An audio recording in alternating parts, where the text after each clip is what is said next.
مفتی طارق مسعود special.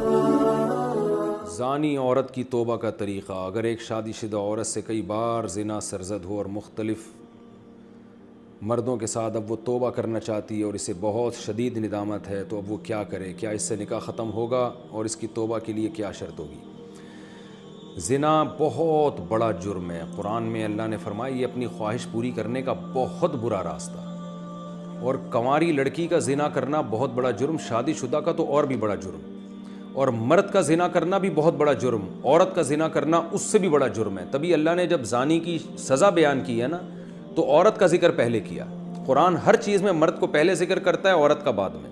چور کا ہاتھ کاٹنے کی باری آئی تو اللہ نے فرمایا چور مرد کا بھی ہاتھ کاٹو اور چور عورت کا بھی ہاتھ کاٹو۔ یہاں مرد کا ذکر پہلے، عورت کا بعد میں۔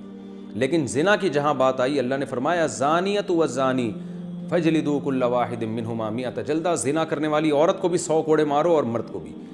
تو یہاں عورت کا ذکر پہلے اس لیے کیا کہ عورت میں زنا کی رغبت کم ہوتی ہے اور اس میں حیا بھی ہوتی ہے، اس کے باوجود اس کا زنا کرنا یہ بہت بڑا جرم ہے۔ مرد کا بھی زنا کرنا بہت بڑا جرم ہے، سزا اللہ نے دونوں کی ایک رکھی ہے، لیکن حقیقت میں یہ فرق ہے ان میں، یعنی عملی طور پر دونوں کی جرم میں فرق ہے۔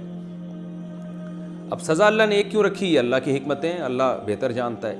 تو شادی شدہ عورت اگر زنا کرے تو یہ اتنا بدبودار جرم ہے کہ قرآن کہتا ہے کہ اگر یہ ثابت ہو جائے گواہوں سے اور اقرار سے ایک مخصوص طریقے سے، تو ان کو زمین میں گاڑ کے پتھروں سے ہلاک کر دو۔ اس لیے بھائی اگر کسی عورت سے بھی یہ جرم ہوا ہے یا مرد سے، تو یہ بہت بڑا جرم ہے، ہلکا نہیں ہے۔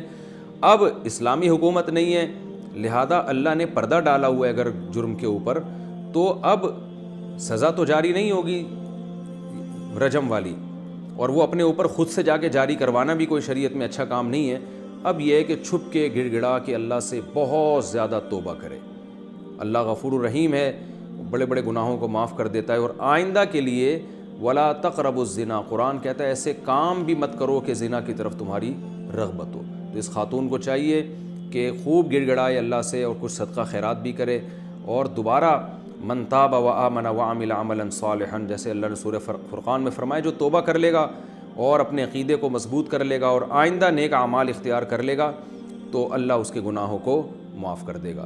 تو ان کو چاہیے خوب اللہ سے توبہ کریں اور آئندہ کے لیے اپنی زندگی تبدیل کر دیں۔ اللہ غفور الرحیم ہے، اور پھر سچی توبہ کرنے کے بعد اس جرم کو بھول جائیں، نہ کسی کے سامنے تذکرہ کریں، نہ خود سوچیں ایسے جیسے کبھی کیا ہی نہیں ہے، ایسے اپنے بارے میں یہ ذہن میں رکھیں کہ جیسے میں نے کبھی یہ کیا ہی نہیں ہے، بار بار اس کو سوچیں نہیں۔ پھر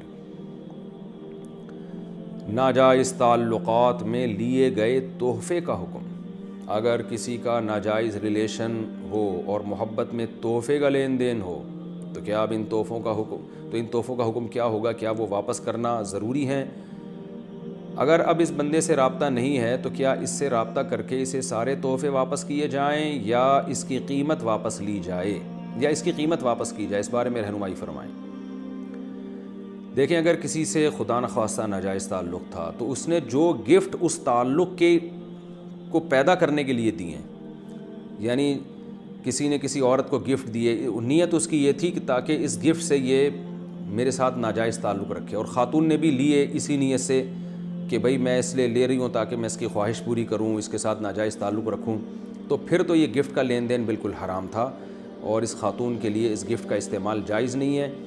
اس کو صدقہ کر دیں وہ، یا اس گفٹ کو یا اس کی قیمت کو۔